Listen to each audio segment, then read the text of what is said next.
Thank you.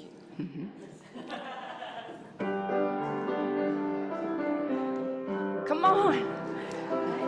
Rejoice and come in. Enter, rejoice and come in. Today will be a joyful day. Enter, rejoice and come in. Open your ears to the song. Open your ears to the song. Today will be a joyful day. Enter, rejoice and come in. Open your hearts, everyone. Open your hearts, everyone. Today will be a joyful day. Open, rejoice and come in. Don't be afraid of some change. Don't be afraid of some change. Today will be a joyful day. Enter, rejoice and come in. Enter, rejoice and come in. Enter, rejoice and come in. Today will be a joyful day. Enter, rejoice and come in.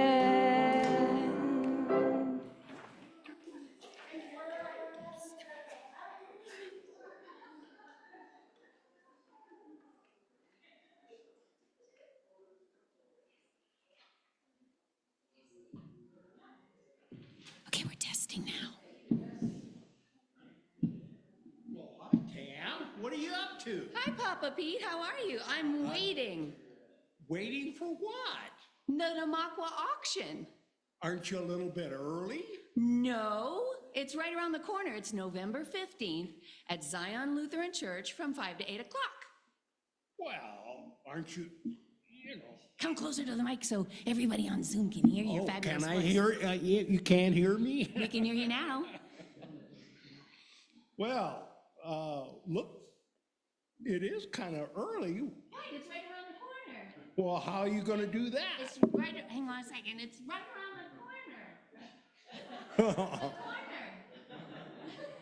Not that corner, the other corner. The other corner. Hey, everybody give Bill. This is his first time. Yay.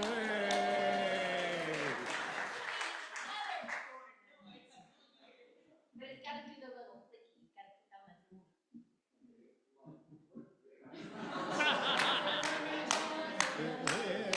That's all those chairs. The little blue dot, right? The little blue line. Click on the line. See, it's right around the corner. Yay! Right around the corner. Exactly. And this year, we're going to do something really special. We're going to turn it into a community building event. How are you going to do that? Oh, it's simple.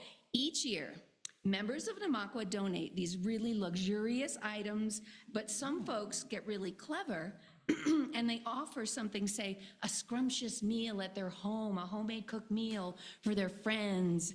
And like some folks like you, they generously give a round trip ticket to the Denver airport. And you know how much you love to chat and visit with folks on the way to the airport. Yes, I certainly do. It's a lot of fun for both of us. Exactly. So you see what I'm talking about. Times are tough, and some folks just don't have a piece of collector art or maybe 2 tickets to the opera that they want to donate, which is incredibly generous, and we absolutely appreciate that.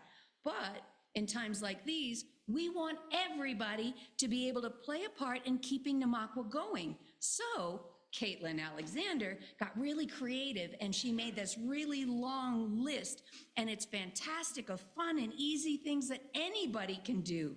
And so that way, everybody can feel all yummy inside for helping out. Here, check this out.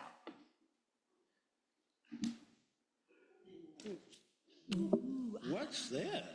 Yeah, well, that's a list of 180 fun and easy things that will bring friends closer together, make happy memories, do something interesting together, and raise money to keep Namaqua's programming going. This is awesome. Hey, do you have any more copies of this list? Absolutely. There's a few more in the back. There's 3 on the table in Parker Hall. And we made some posters so that you can just see it on the wall. And Chantel is adding a link to the announcement. So if you want it electronic, you can just click on the link. Hey, when do we have to have our forms in? All right, repeat after me. November 9th. November 9th, okay. November Now, what? okay, and if we have any questions, who do we ask? You can talk to me. You can talk to Cherry and Elaine to help out with the potluck afterwards. And Cherry. I said your name. I won't leave you alone. Okay, this is Cherry. Oh, I see what you're doing. Everybody knows Cherry. Love to Cherry and Elaine. They do so much. Yeah, we're going to love you in advance because it's going to be fabulous. All right. Well, this is excellent. I can't wait to turn in my form. Well, as a matter of fact. Oh, okay. Now, if I can get it in there. There you go. Number 1. Yay!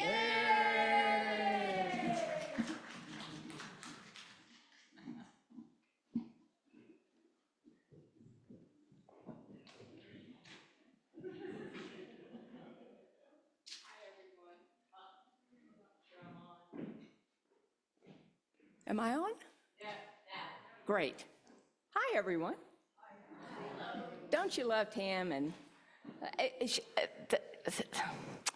yeah, I love their enthusiasm and their just bubbliness, and Pete, and they do such a wonderful job. Yeah. Well, welcome to the Namaqua Unitarian Universalist Congregation. We're glad you're here. My name is Debbie Gentry, and I am one of your worship associates today. I'm assisted today by Susan Moody and Leonard Sokoloski, and led by Kathy Hartman. Yes. This is a come as you are congregation, and you are welcome here just as you are. I want to extend a special welcome to any visitors we have today. We would love to stay connected, so please sign up for our communications at the main entrance. Here at Namaqua UU, we foster a beloved community that celebrates diversity, strives for peace and justice, acts mindfully for the good of the planet, and inspires spiritual growth through a free and loving search for truth and meaning. We honor the ground we walk upon and acknowledge this land as the traditional and ancestral homeland of the Arapaho, the Cheyenne, and Ute nations and peoples. We recognize and honor the indigenous peoples as original stewards of this land and vow to reconcile the deep wounds that still shape our world today. So this week, we've got a lot going on this week. You can always check the events on the other side of your order of service for all of this week's happenings, but I'll just briefly kind of go through them. We have a choir rehearsal Monday at 6:30. We have a mindfulness group at 9:30 a.m. on Wednesday. Y'all, that is wonderful. Janet does a great job with that. Dances for Universal Peace at 6:30 p.m. on Saturday, November 1st, and that's a lot. That is a lot of fun and very, it just opens you up in ways that only dancing can. We have a women's group Tuesday, November the 4th at 5:30. And do you know of any kids that want to sing in the choir? Kids that want to sing in the choir?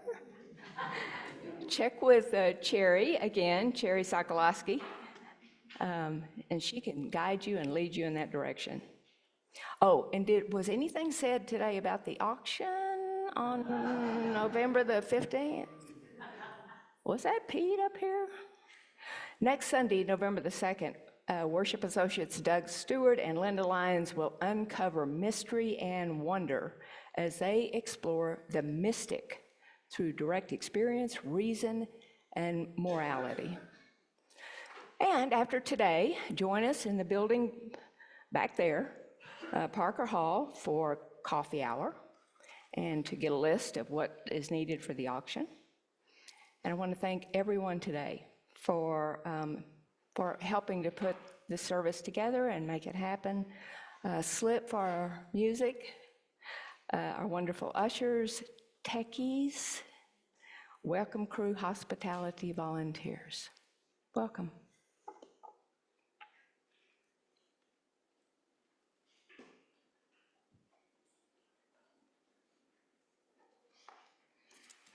Hi, I'm Susan Moody. I'm a cis-membered, gendered member of this congregation, and I'm here to help with this service, and I'm really happy to because it concerns compassion and empathy, which are very important issues for me, and I'm going to talk about that dance between compassion and empathy. But I have to turn my notebook the other way. Just a little comic relief. Exactly what is compassion? The essence of the word seems easy to understand, but can be misunderstood. How many of you have seen a look of pity coming from the eyes of a person who believes they are being compassionate to you? I know I have. Reversing places, let's consider how each one of us would go about being compassionate to another human being. We might wrongly feel we should tell the suffering person what to do to ease their pain.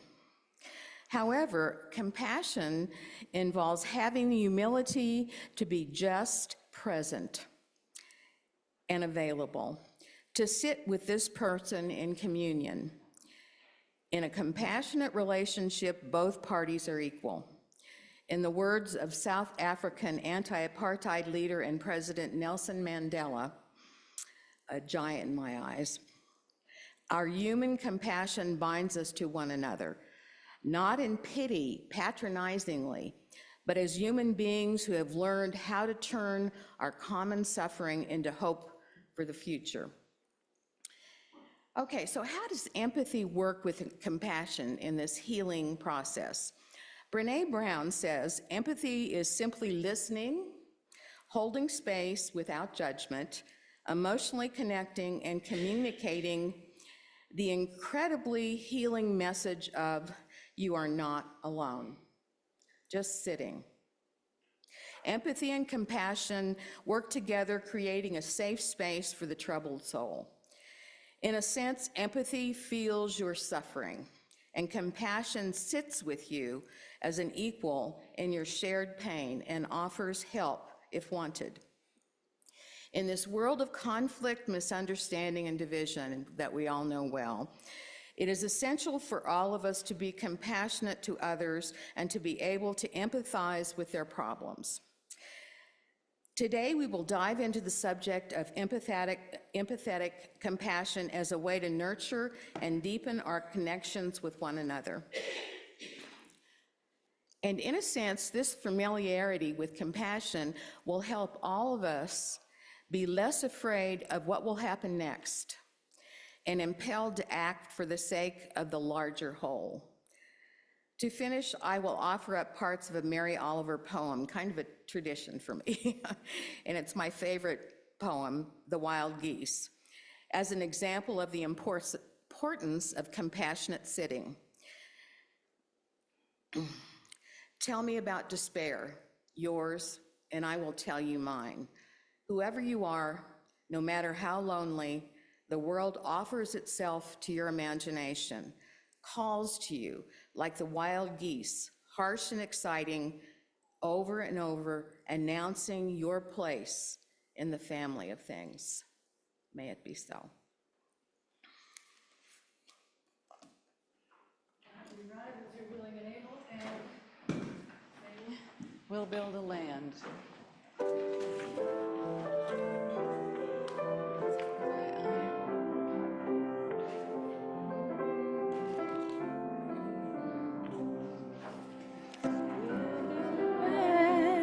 Bind up the broken, we'll build a land where the captives go free, where the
To Care Without Drowning by Reverend Michelle Collins.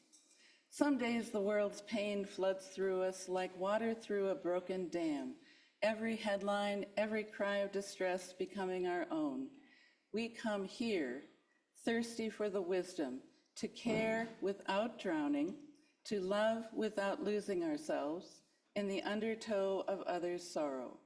Come, let us seek together the steady foundation from which true compassion flows. Do you want to light the chalice, Susan? And please join me in saying our affirmation. Love is the spirit of this congregation, and service its call. This is our right come to dwell together in peace, to seek the truth in love, and to help one another. So let's join in the spirit of togetherness by greeting your neighbors, the ones inside here. I'm gonna move this.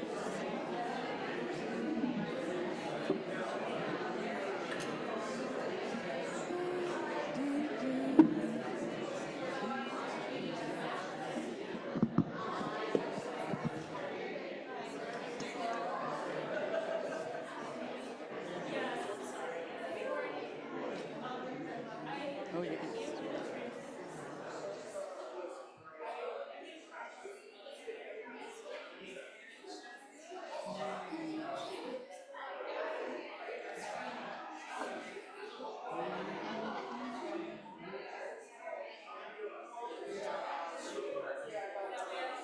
What do you think? Are you ever gonna quit?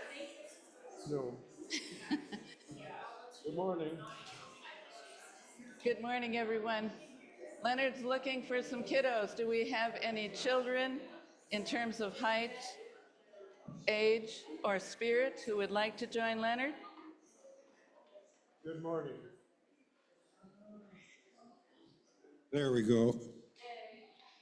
I got a couple of chairs in case there's some older people who couldn't get off the floor real well, but would like to sit up here, and if you're lucky enough, you might have somebody sit in your lap.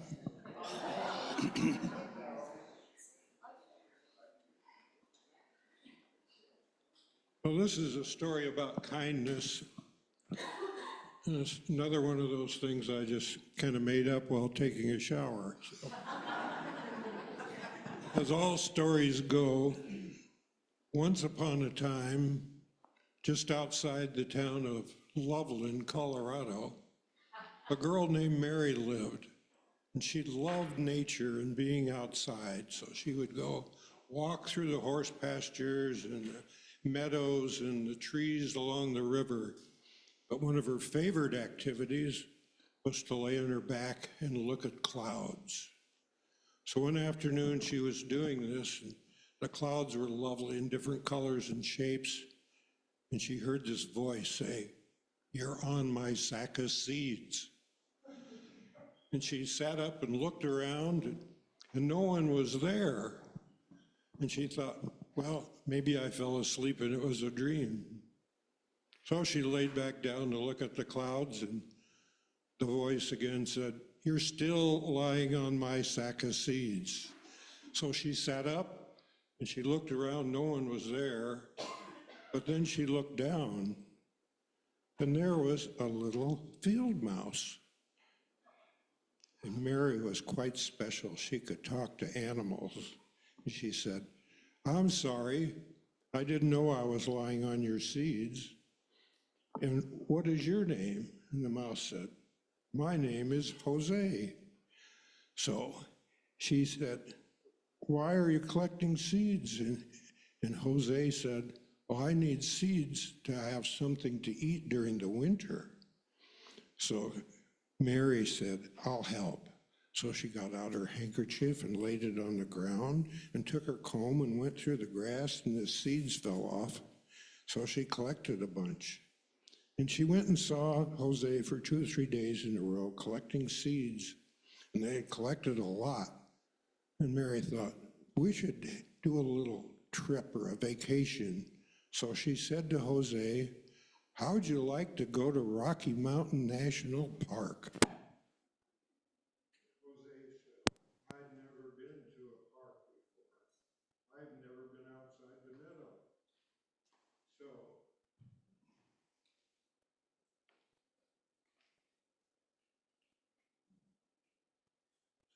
next day,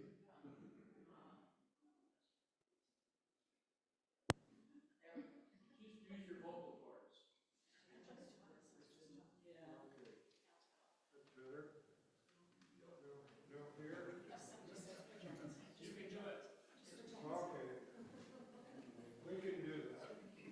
So the next day, Mary shows up. Oh, now, Mary shows up, and she had her backpack on, and she had a special shirt with big pockets. And she said to Jose, the park is about 2 days' walk, and I know you're too small to walk that far. So she put him in her pocket. And they took off and went up the river because she knew that there was a river came out of Rocky Mountain National Park. And just as they got to the mountains, here was this roaring river and these big rocks. And it was like a whole mountain just of rocks. So she was looking around trying to figure out how the heck could they find a path over. And she saw a herd of mountain sheep. And she could talk to animals, so she waved, and the big ram that was leading the sheep came down, and she told him what they were up to. And he said, well, I can do better than showing you a path over the hills. I'm sure-footed. Hop on my back and I'll take you. whoa. So they went up through the little ledges and so forth and got to the top of the mountain, and Jose said, thank you very much. I've never seen such a thing. I just live in the tall grass. So they continued on a little ways and found a nice meadow and had a little stream, and Mary took off her backpack and she had some freeze-dried food, and she heated up some water for that, and she'd gone to the store and bought a nice sack of seeds, especially for Jose. So they ate and had a nice time, and the next morning they got up and thought, well, we'll be at Rocky Mountain National Park today. So they're hiking through the woods and going along, and Mary thought, we should be there by now. So she saw a deer and waved at him, and he came over, and she said, we're going to Rocky Mountain National Park. How far is it? And he said, well, the direction you're going, you would have missed the park, so you need to turn a little and go. And she said, okay. So they went on a little ways and come out of the trees, and there was the park in front of them. But there was also a town called Estes Park. And it was full of cars and tourists, and they were really confused and didn't know how they'd get through there.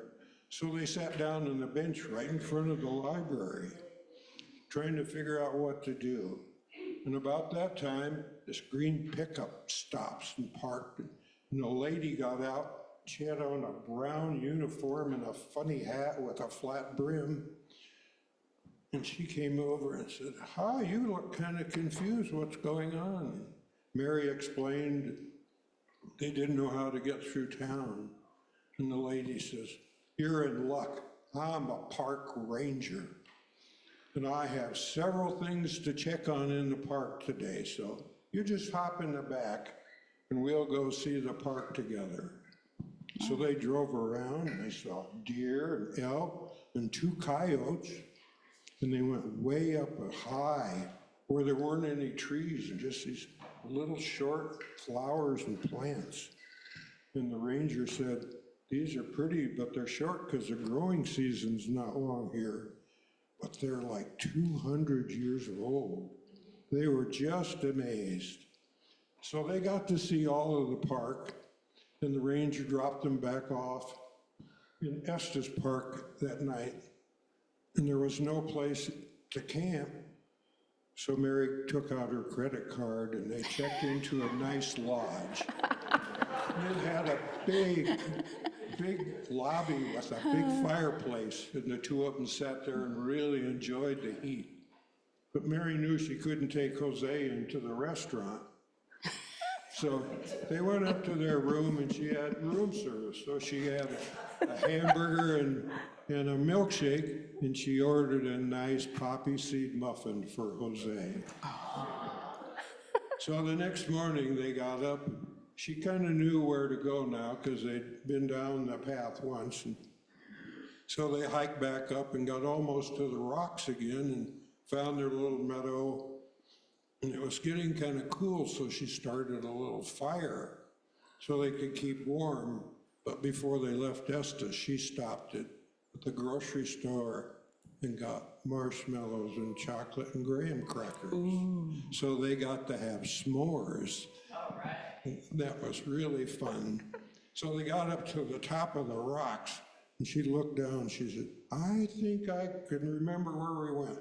And sure enough, they took their time, and it was kind of scary, but they got to the bottom, and they must have taken a wrong turn. So she was looking around, and she looked up, and there was an eagle. So she waved at the eagle and then held her arm out, and the eagle came down and landed on her arm and said, Hi, Mary, how are you today? So she did know a lot of animals. So she told him she was trying to get home, but wasn't sure of the direction. So the eagle pointed it out and said, you just head this way and you'll get to Lake Loveland. And she knew her house was along that path. So that's where they went. And they shortly came out of the woods, and there was the meadow, and she let Jose off so he could check on his home, and she went home. But they stayed friends for the rest of their lives. So even now, she doesn't have to go out and walk around the meadows alone. She has Jose, her new friend, to go with her. Thank you. Let's sing our kids out to religious education.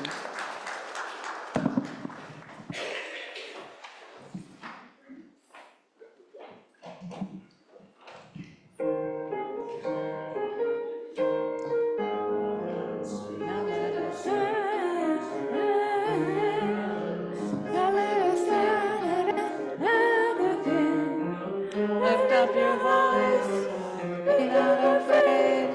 Sing to the power of the love within.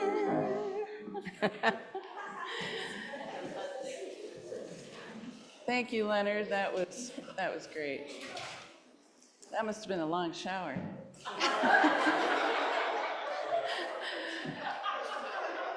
So each week we come here not only to be together, but also to work to support what's going on in our community. And so we have a shared plate where we contribute a portion of the collection basket that we're going to be passing around with an organization that's doing great things in the community. And this month in September and October, it's Habitat for Humanity. I'm sure you're all pretty familiar with them. What they say is, at Habitat for Humanity, we build.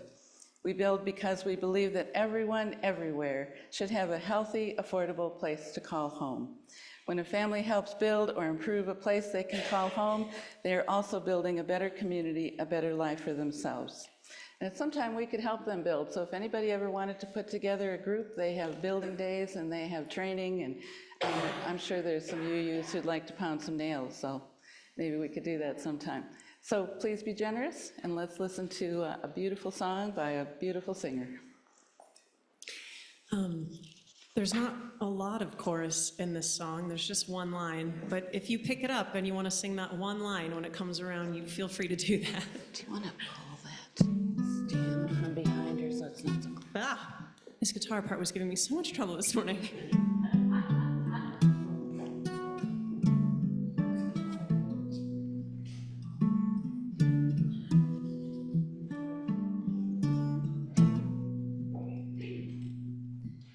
In this world there's a whole lot of trouble, baby. In this world there's a whole lot of pain.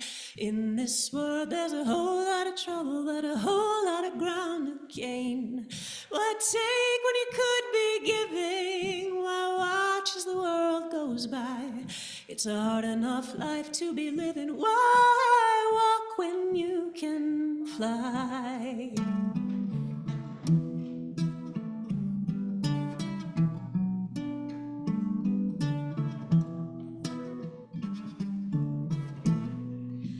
In this world there's a whole lot of sorrow. In this world there's a whole lot of shame. In this world there's a whole lot of sorrow and a whole lot of ground to gain. When you spend your whole life wishing, wanting and wondering why. It's a long enough life to be living. Why walk when you can fly?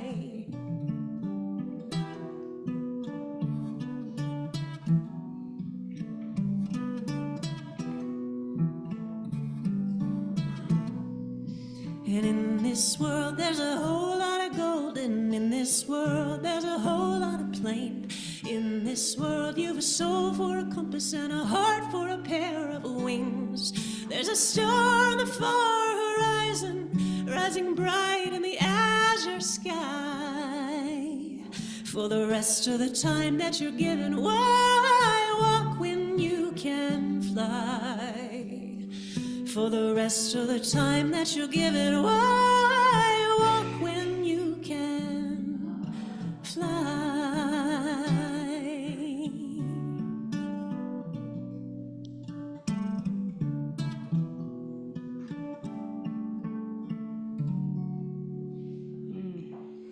Beautiful.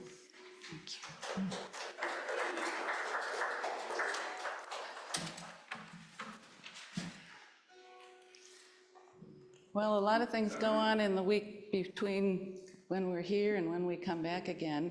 And so it's a time for us to share some joys and sorrows that we have with others. If you need help with things, we have a pastoral care team that helps. So I'm going to grab the mic here, and if anyone would like to come up and say your name and tell us what's going on. I guess this one's working. Brief and personal, we always say. My name is Jennifer, and I just wanted to express the joy that I went to the No Kings meeting in Loveland, and was just blown away by the joy and energy there. But I have to tell you, so we right away ran into Cherry and Leonard as we were doing the march, and so we got separated. So I have to tell you, we were walking along the sidewalk, and I was following behind Leonard, who had his cap on that said Vietnam vet. And so I was blown away by the number of people that reached out to him and thanked him for his service. And then I got the benefit because they thought I was his wife, because Cherry was gone, and they all like shook my hand too. It was just delightful. Thank you, Jen. We hold you in our hearts and all of those who were there with us that day. Yeah, come on up, Linda. I can bring it to you. Hi, I'm Linda. So I just want to do an update on Anne Marie. She went through her open heart surgery very easily, and her vitals were all very strong. And she's now been moved into a regular room. All the tubes are out, and she'll need help. It's going to be a long recovery, but she's on the mend. Yay. We hold Anne Marie in our hearts, and there's probably a sign-up sheet somewhere, right? Yeah. Pete. Hi. I just want to get over here so I can wave to Ma'am. She was sick and was taken to MCR, and I'm not sure whether she's out of MCR or back at home, but I told her we'd all wave to her and say hi. Wish her good wishes. She's waving back. All right. We hold Mim in our hearts. Send her lots of love.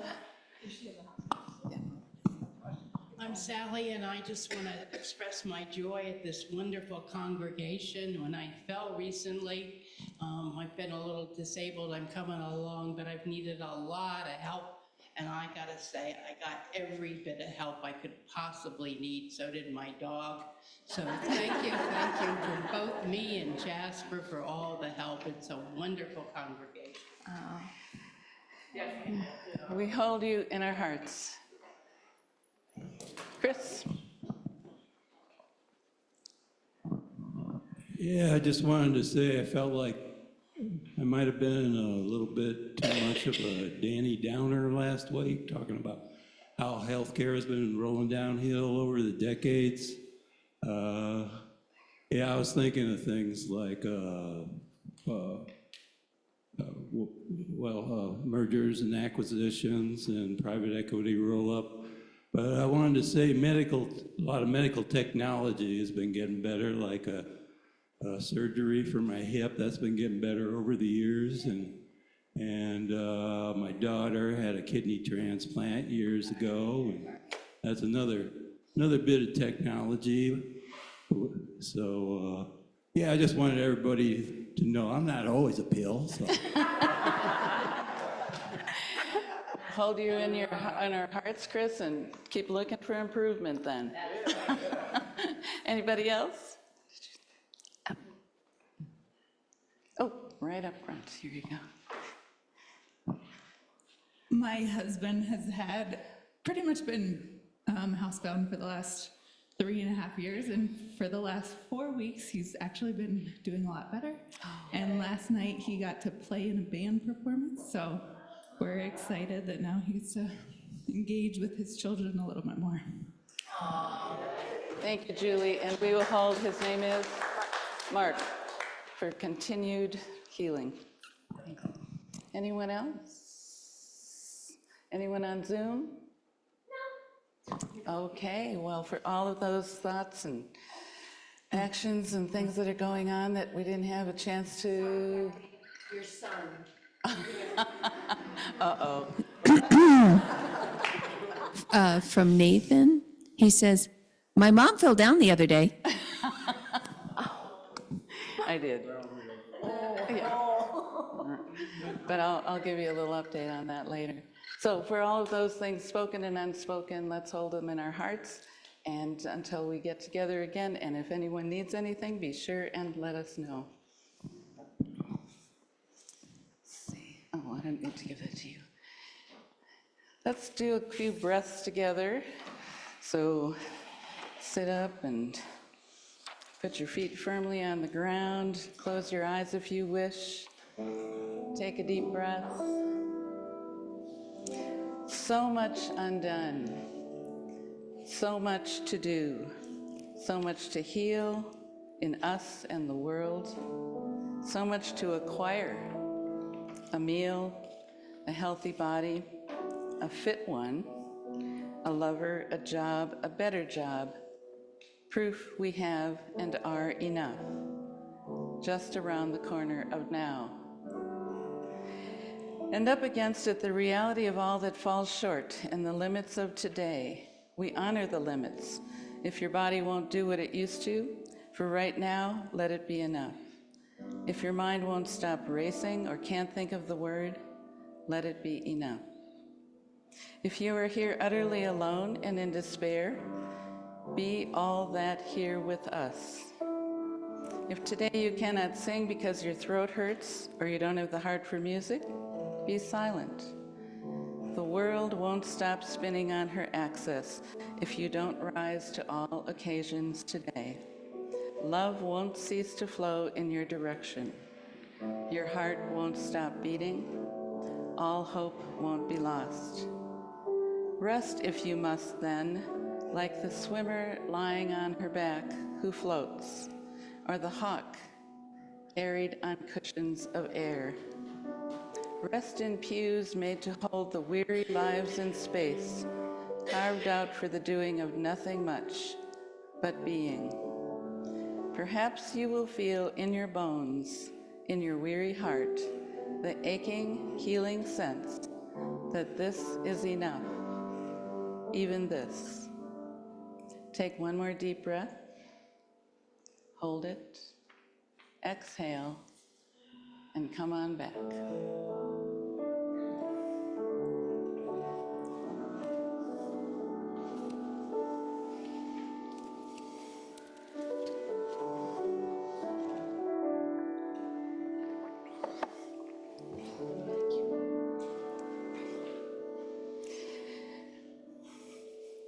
A few days ago, I had some errands to run in a hurry, so I slipped on my Crocs and headed out.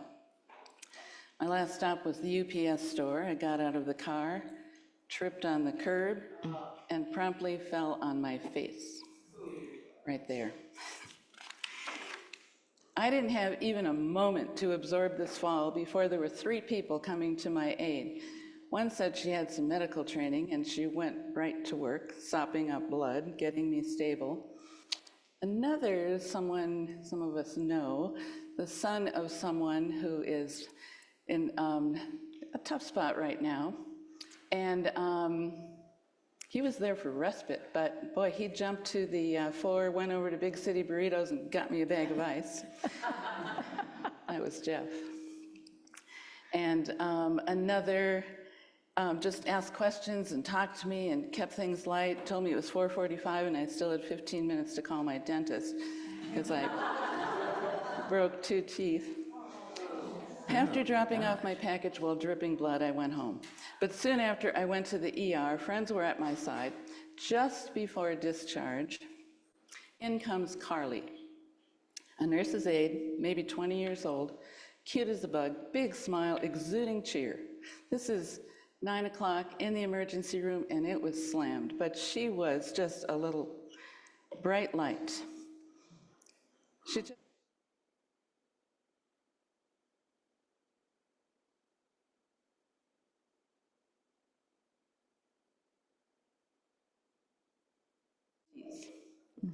Take a look. She had a great smile, beautiful front teeth, no noticeable repairs. Now, I don't believe in God, so how was it that the broken tooth fairy showed up just when I needed her?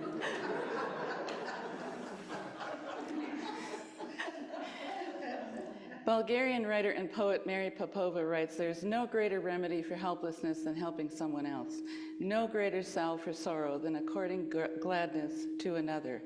What makes life livable despite the cruelties of chance, the accident, the wildfire, the random intracellular mutation, are these little acts of mercy, of tenderness, the small, clear voice rising over the cacophony of the quarrelsome, over the complaint choir of the cynics, to insist again and again that the world is a beautiful place and full of kindness." Carly put a smile on our faces, and we noticed that she was in the right profession to help others. Some years ago, I got into thinking I was a comedian. I wrote a monologue, and I did it here at the open mic night, and it went over pretty well, so I thought, I'm going to go to the Rialto open mic and do it there. It was a dark, cold February night as I was walking downtown. There was no one around. So I was practicing, speaking, a little bit out loud. But I got to the cutaway door of the old Heartland Cafe, and a man came out from the doorway, and I realized he had his shopping cart, and he was going to be sleeping there that night. When he heard me talking to no one, he approached and asked if I needed help, and could he call the crisis center for me. The world is a compassionate place. Just when we think we have all the answers and we are the helpers, someone lets us know just how available help, empathy, and compassion are. That unhoused man would have found me help if I needed it in spite of his own challenges. Carly was truly empathetic, but my street friend demonstrated compassion. Or maybe that verbal wrestling is just splitting hairs. Nurses, by their nature of their chosen profession, are compassionate humans. They are helping the injured and sick, and their ultimate goal is to get them free from pain and suffering. There's a story of the nurse on the elevator. All but one of the elevators in the hospital were broken, and so people were jammed into the remaining one. Elevator stops. A woman gets on hurriedly, and on the next floor she runs off. And in the process, she bumps into the nurse and spills the soup all over the nurse's scrubs. She doesn't even stop. She just keeps going, and someone in the elevator says, "How rude." And the nurse replies, "Oh no, it's okay. It's probably the worst day of her life. Nobody comes to the ICU because they're having a good day." Nurses see that ocean of suffering every day, and they are on that mission of healing. Pema Chodron says, compassion is not a relationship between the healer and the wounded, it's a relationship between equals. Only when we know our own darkness and darkness well can we be present with the darkness of others. Compassion becomes real when we recognize our shared humanity. Good people argue about empathy and compassion. Are they just two sides of the same coin? Empathy arises from a common feeling or experience, and that commonality, that feeling of knowing what another is feeling, can be a genuine guide to moral and good behavior. Folks are often ready to share and give comfort, to demonstrate that we are not alone. It's an intimate act, a way to get closer to another. Empathy, more often than not, goes on between those whom we can easily relate to, and therein lies the opportunity for bias. Compassion comes from a different place, some say a different part of our brain. It's a caring concern without the necessity of feeling the other's emotions.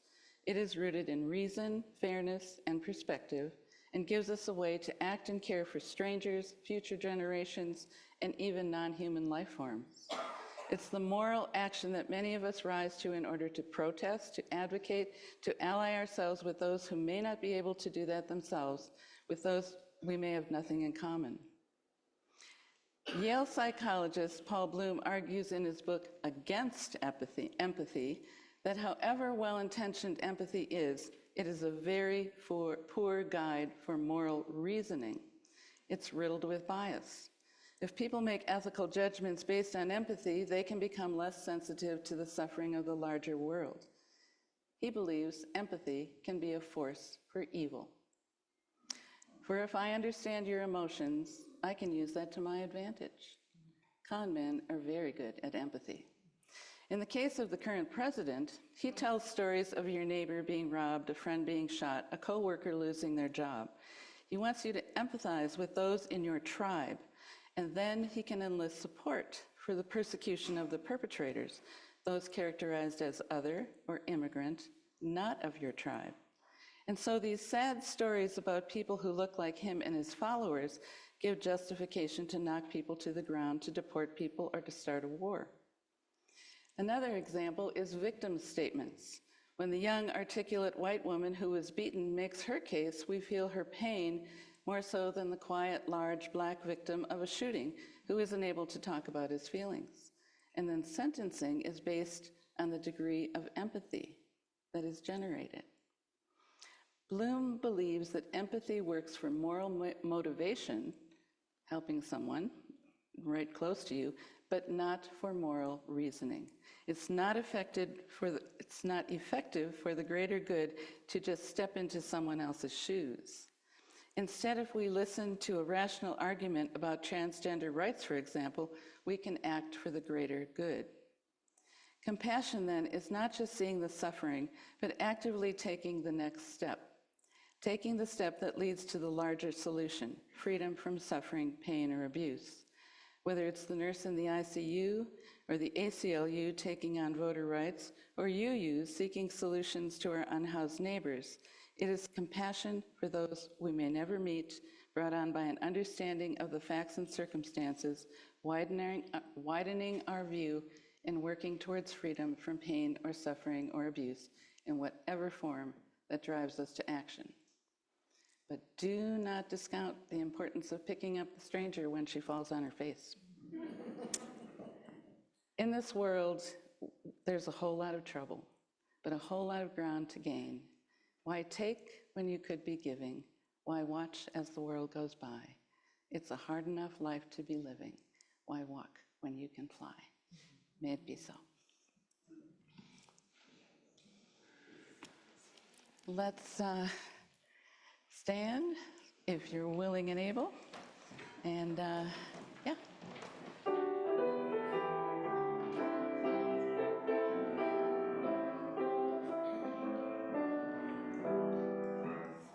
Wade in the water, wade in the water, wade in the water.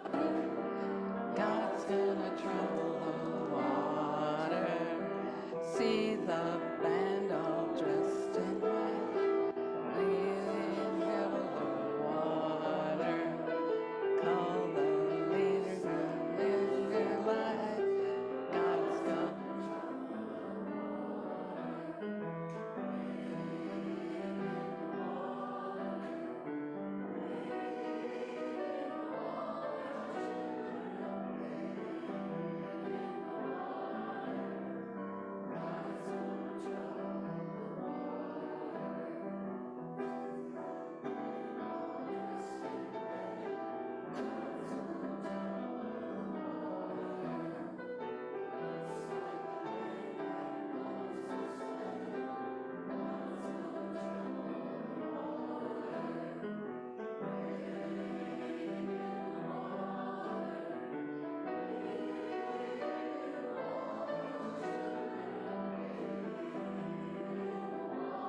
the chalice. There we go, thank you.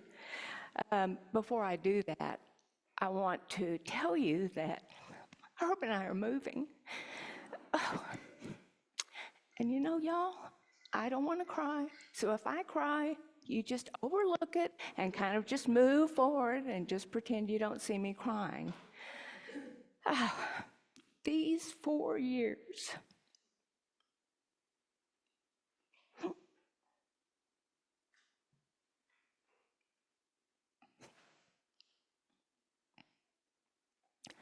I will take the compassion, the empathy that you've shown me to our new church in Philadelphia. I don't know what that church is like, but I assume, because it's a Unitarian Universalist church, that it will be filled with people who are kind and generous and loving and caring, just like y'all have been to Herb and I. I will carry you in my heart for always. Darn. So, as I pull it together and extinguish the chalice, I'd like to read a poem by the Reverend Sandra Fees. May your heart open wide to family and friends. May you radiate friendliness toward strangers and difficult people too. May you see those who suffer with eyes of compassion. May you offer a sincere wish of kindness to all creatures in existence, even yourself. May you know the tenderness of turning your attention in the direction of love over and over again. And may it be so. And please join us for coffee and conversation in the building behind us in Parker Hall. And go now in peace.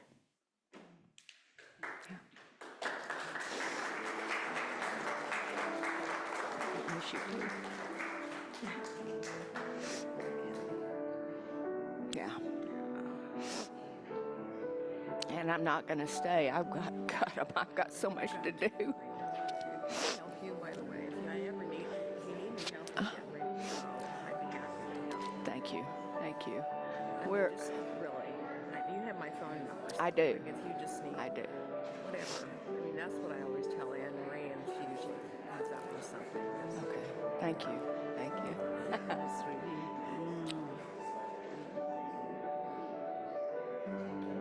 Find what you need. Me too. Yeah. First UU of Philadelphia is a bigger church. And I don't know. I've been in a big church, and it can be a wonderful experience. Yes. But it